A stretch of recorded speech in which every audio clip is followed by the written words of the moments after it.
Hello, it's Bob Pandolfo, and we're going to take a look at the Kentucky Derby results, see if we can spot some future winners. And this is from May 7th, of course, 2022. And here's the chart of the Derby. So this is obviously a what we would call a pace fallout race. So where the pace is so fast that horses just come back to the field and it sets it up for a closer. And that's what happened. Now, we haven't seen this in a while. Remember Giacomo back in, I think it was 2005, he came off the pace in a pace fallout race. And then in 2013, I think it was Orb, right? Yeah, Orb in 2013. And if you remember, I'll show you something from my website. I still have my picks from the 2013 Preakness on my website on the free page. So here you can see the Preakness, and I picked the 6-horse Oxbow. This MA means that it fit my system. As you see what I say here, my pace handicapping long shots book has a method called the pace shape method. And that method selected Oxbow as a long shot. He won and paid $32.80.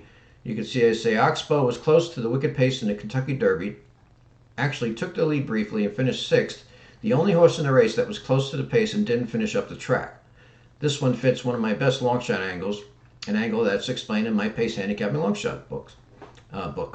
So yeah, he paid $32.80. Gary Stevens was smart. The track was actually favoring closers that day, but he kept Oxbow off the dead rail in about the forepath for the whole race. He went wire to wire. So the same type of situation could occur this year. So let's take a look at the let's take a look at the chart first. All right, so let's look at the horses that ran with the pace first. Now, obviously, Summer is Tomorrow, who shipped in from Mahan. He went out and he was just way too much on the bit. He just got away from the rider. 21-3 is just an insane first quarter for a 1.25 mile race, especially this early in the season with 3-year-olds. Now you could see though that the Japanese horse Crown Pride right here, the 7-horse, he got into a speed duel with Summer is Tomorrow. So I'm sure that the owner of Crown Pride was really disappointed because Lemaire, I don't know if he couldn't hold the horse or if he just misjudged the pace, but he really should have just let Summer is Tomorrow go. But he got into a speed duel, and now he was cooked. So Crown Pride, I mean, he's probably going to go back to Japan, so I don't know if I'll put him on my list of horses to watch. But I mean, he's fine coming out of this race. I mean, this is a totally excusable race. Summer and Tomorrow is excusable too, but he finished dead last. So not really sure how good of a horse he is, but Crown Pride I think is a pretty solid coat. But let's look at the horses that are going to stay in this country and how they ran, who ran close to the pace. Now Taba was making his third lifetime start. I liked him here. I think he's a really good horse. He's close to the pace. So this may not look like it. It shows him 6th, 5th, 7th, but he was close to the pace. And he was right, tracking behind the leaders. Normally that would be a perfect trip, but when the pace is this fast, it's not a good trip. I think this will be a good educational race for Taba. It's going to tighten him up. It's only his third lifetime start. Messier was sitting right behind the leaders, also very close to the pace. And I know some people would say, Johnny Velasquez moved him too early or something, but basically the lead fell into his lap. The other horses, like Summer is Tomorrow and the Japanese horse Crown Pride, they were coming back to the field. So Messier just basically had to take the lead. I mean, he just inherited the lead, and he was way too close to the pace. This is a throw-out race also. Now, another horse that is interesting is Zozos. Now, here's Zozos. He had post 19. He's right on top of the pace also. And it's interesting that he finished 10th, but he finished ahead of the other horses that were running with the pace. So actually, he ran the best race of the horses that were with the pace, because Taba finished behind him, and so did Crown Pride and Messier and Summer is Tomorrow. So Zozos ran a good race. Now let's take a look at Zozos' past performances. Here he is. Now, I normally would not pick a horse in the Kentucky Derby who's by Munnings. I mean, this is a speed pedigree.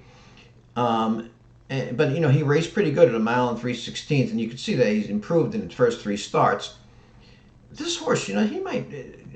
Cox, the trainer, and these owners, Barry and Joni Butzow, they might have a good sprinter miler here, like a potential multiple stakes winner, maybe even up to like a mile and a 16th.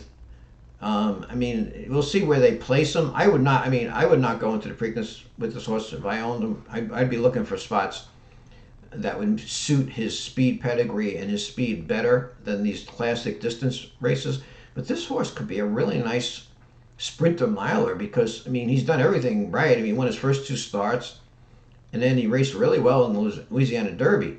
And then, as you can see, he outfinished everybody else who ran with this blazing pace.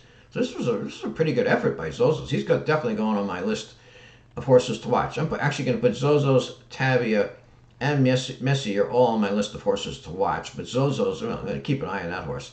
He could, hopefully he'll fly under the radar a little bit and you can get a good price on him. Now let's look at the horses that were further back off the pace. Obviously, Rich Strike. Let's take a look at him. He's the horse that won the race. Now, he got in when he also eligibles the day of the race. So very fortunate for the owners and the trainer here and the jockey, Sonny Leon. Now, this is really interesting because, this horse, he's bred by Calumet Farm, right? And so he's well bred. Calumet Farm has been in business a long time, and they breed good, well-bred horses. They start him on a turf race at Ellis Park in his debut back here last August. And then they give up on the horse, and it's very weird. They really made a mistake here. And you see this quite often in racing where this horse is not a great turf pedigree. Right? This horse is better bred for dirt than he is turf. He has a 107 rating on Briss's turf rating. So, it's kind of a hybrid pedigree, I guess, but this is definitely a better dirt pedigree.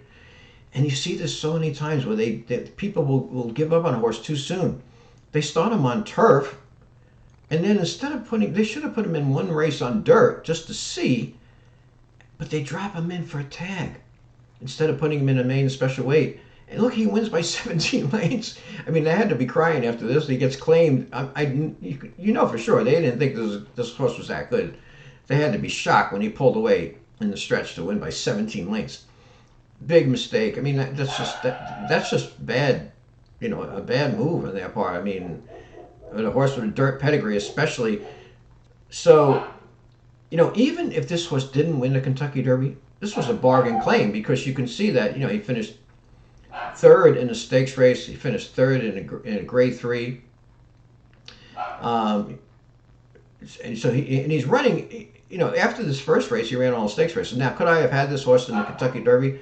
There's absolutely no way I could have had this horse because his dirt races, the figures, after they claimed him, 81.74. He's going against, some of the fastest 3-year-olds, all the fastest 3-year-olds in the country. These races on dirt do not look that good. He raced better on synthetic, and he was improving, but he has no, he doesn't show any early speed. There's no possible way I could have this horse.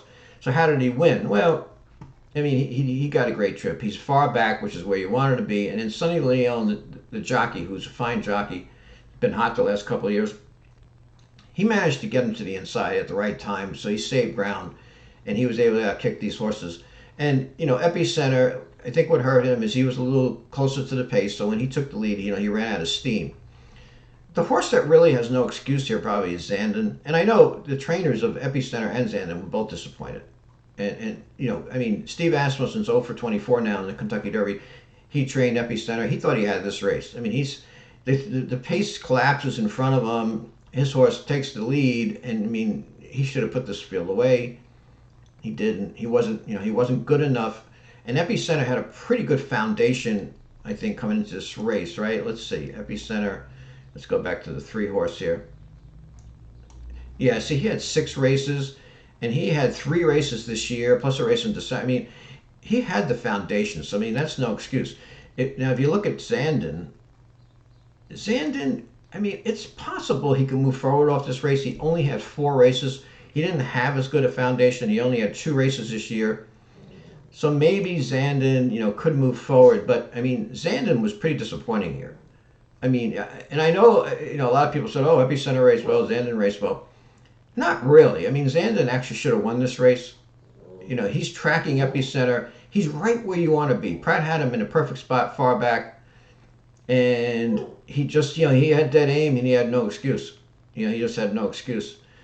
So I think the owners and the trainers of both of these horses had to be, somewhat disappointed because, they get beat by this 80-1 shot. And really, either one of these horses should have put this field away. So I'm not impressed by any of the closers here. I think Rich Strike will probably, win some more, some decent races, but I don't think it wouldn't surprise me if he never wins another Grade 1. This might give him a little confidence. He might end up being a nice horse, who can win some stakes races, like some Grade 3s or something like that. But this was such a dream trip. I really think that helped him. And the fact that these two horses kind of hung, and maybe Zandon, because he only has 4 lifetime starts, will improve. But we'll see what happens. But I didn't think any of these horses, these closers were that impressive, including Mo Donegal and Simplification. The horses to watch, though, and to me, are Messier, Tabia, and Zozos. And we'll see what happens. But it was an exciting race, and I'm really happy for the owners and trainer of and the jockey Sonny Leon of Rich Strike. And be interesting to see what happens going forward. It looks like a pretty nice group of 3-year-olds as far as a lot of competitive horses. You can see that they're pretty well close for the first 6 horses here, and then these other speed horses were used hard. So you're probably going to get some good competitive races with these 3-year-olds going forward. But I don't see any real champions at this point, unless Taba, comes out of this race and moves forward. He looks like a potential superstar, but this was only his 3rd lifetime start, and he was too close to the pace. So we'll see. But anyway, thanks for listening, and click on my subscribe button, and let's enjoy the 3-year-olds racing for the rest of the year. Thanks.